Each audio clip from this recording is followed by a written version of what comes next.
Se le aziende che cercano lavoratori stagionali non li trovano, la responsabilità è delle imprese e non del reddito di cittadinanza.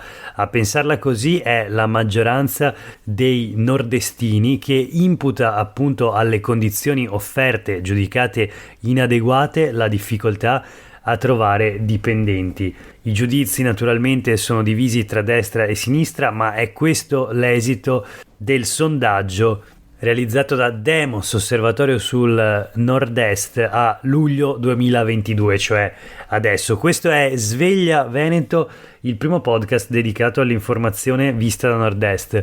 Io sono Jack Calcetto, oggi è mercoledì 13 luglio 2022, la prima notizia del giorno riguarda il lavoro e in particolare il ritornello che da mesi ormai si sente da parte delle imprese che non trovano lavoratori, in questo caso lavoratori stagionali. Allora l'osservatorio sul nord-est è andato a chiedere ai cittadini di Veneto, Friuli, Trentino cosa ne pensassero.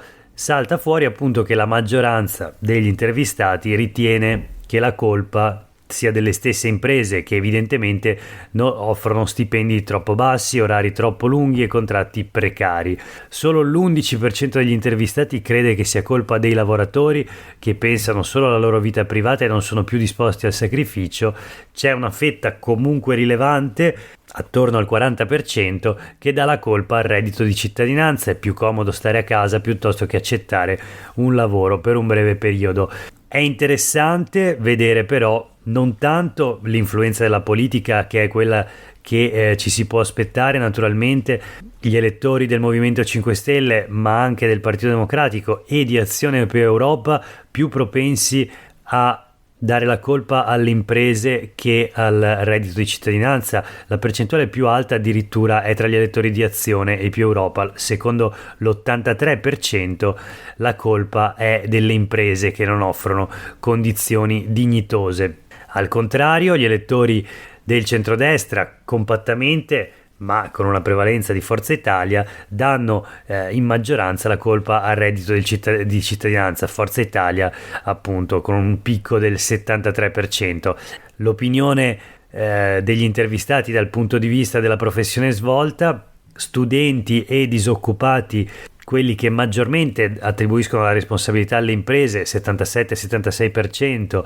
Di contro, le uniche due categorie ad arrivare alla maggioranza nell'attribuire la responsabilità al reddito di cittadinanza sono pensionati e liberi professionisti, quindi gli unici a credere davvero che la colpa del fatto che non si trovano lavoratori stagionali sia del reddito di cittadinanza e non delle imprese sono liberi professionisti e pensionati. Questo si riscontra anche nell'analisi basata sul fattore anagrafico, che è la più interessante di tutti, come dicevo, e cioè si vede chiaramente che l'unica fascia d'età, a attribuire la responsabilità al reddito di cittadinanza e non alle imprese che offrono stipendi e condizioni svantaggiose, ebbene è la fascia d'età dai 65 anni in più. Quindi solo gli over 65 credono alla favola che non si trovano lavoratori stagionali per colpa del reddito di cittadinanza.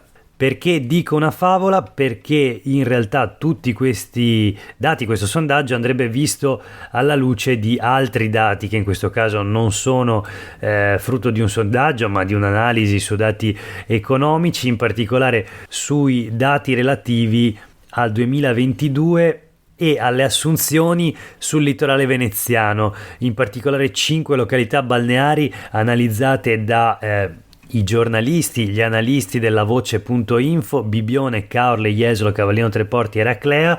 Uno studio che mostra come il settore turistico è ripartito, è stato in grado di attivare un volume di lavoro perfettamente in linea con gli anni migliori. Qualcosa sicuramente è cambiato nell'incontro tra domanda e offerta, ma non è vero che non ci sono lavoratori stagionali, tanto che le assunzioni con contratto stagionale sono tornate ai livelli del 2019, quindi pre-pandemia, e tra l'altro il 2019 con il maggior afflusso turistico, il maggior numero di arrivi e di presenze turistiche nel nostro territorio. i lavoratori stagionali assunti nel 2022 finora sono gli stessi che furono assunti nel 2019, quando ci fu il picco del turismo.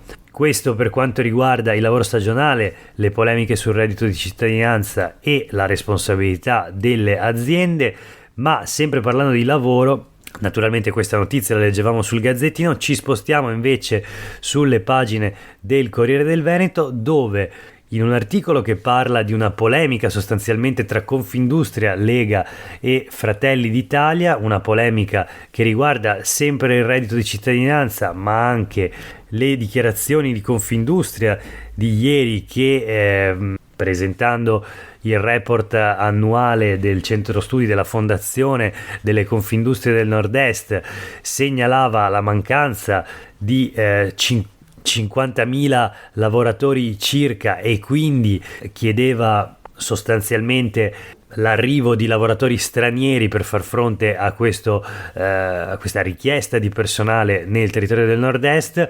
Insomma, rispondono Lega e Fratelli d'Italia: Confindustria vuole più stranieri, prima assuma chi prende il reddito. E quindi la proposta dei partiti del centrodestra: nuovi ingressi solo se si muove chi sta sul divano, e anche l'impresa deve cambiare.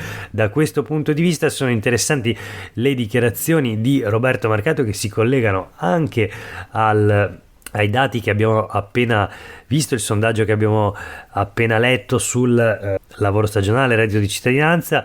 Dice Roberto Marcato, assessore regionale Veneto allo sviluppo economico, leghista: sento dire di frequente che i giovani non accettano di lavorare il sabato e la domenica. Se questo fosse vero, dobbiamo immaginare modelli occupazionali diversi, compatibili con esigenze di vita che il Covid ha contribuito a modificare.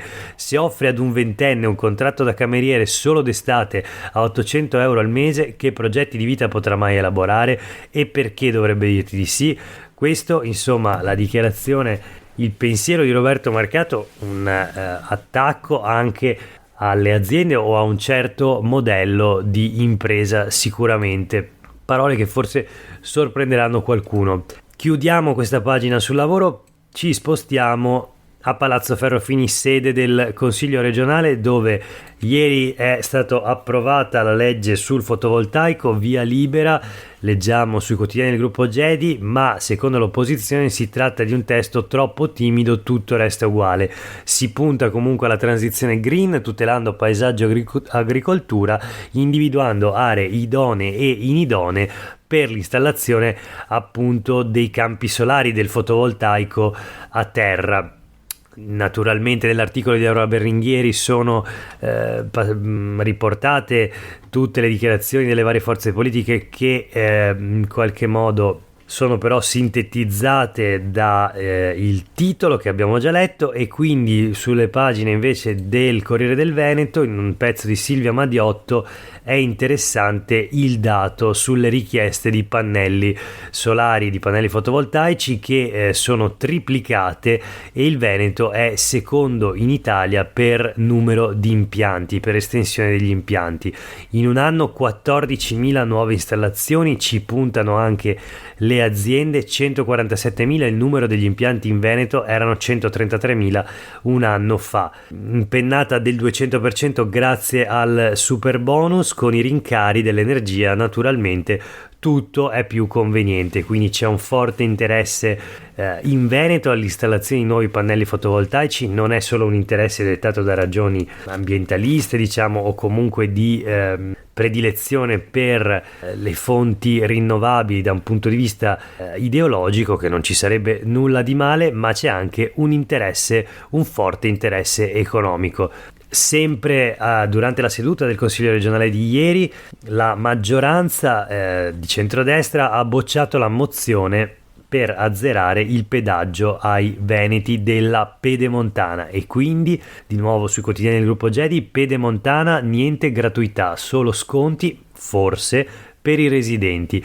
Le condizioni sono cambiate, si difende la maggioranza, si consideri il risparmio di carburante.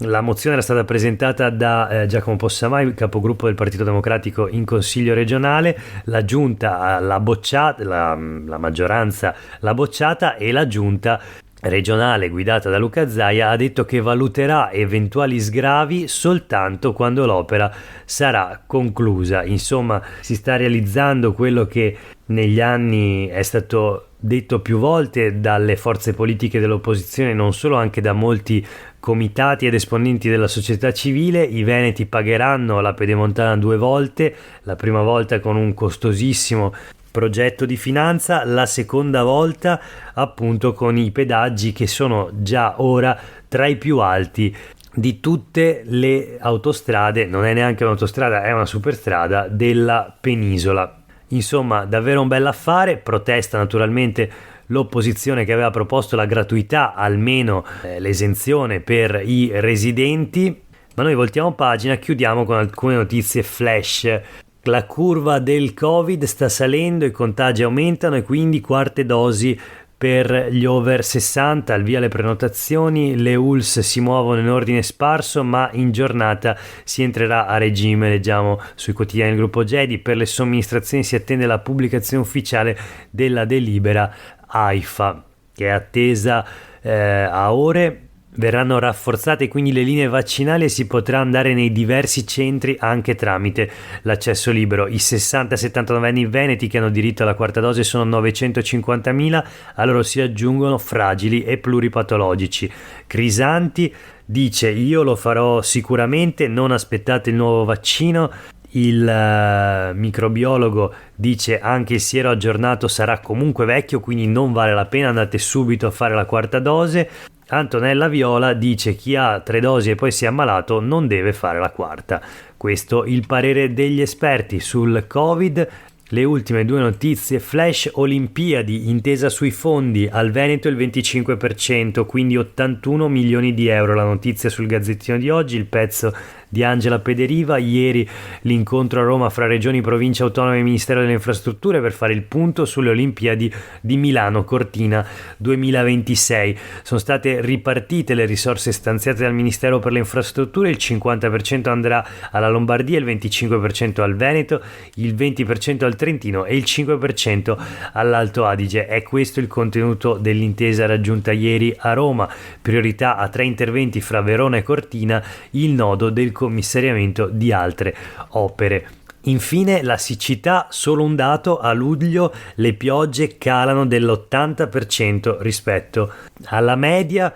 Viene quindi rilanciato il piano per i mini bacini diffusi, ora 37 laghetti veneti. È la proposta del piano laghetti presentato dai consorzi di bonifica di Ambi Veneto, 260 milioni di euro il costo, che prevedono anche le cifre da sborsare per realizzare impianti fotovoltaici galleggianti negli specchi d'acqua che si verranno a creare con la realizzazione del piano. Quindi un rimedio alla siccità e anche un'occasione per produrre energia da fonti rinnovabili. Nel frattempo è allarme per l'irrigazione nei campi, serve un altro mese ma si rischia il crollo. Per oggi è davvero tutto, grazie per aver ascoltato questa puntata di Sveglia Veneto. Io sono Jack Calcetto, a tutte e tutti voi una buona giornata.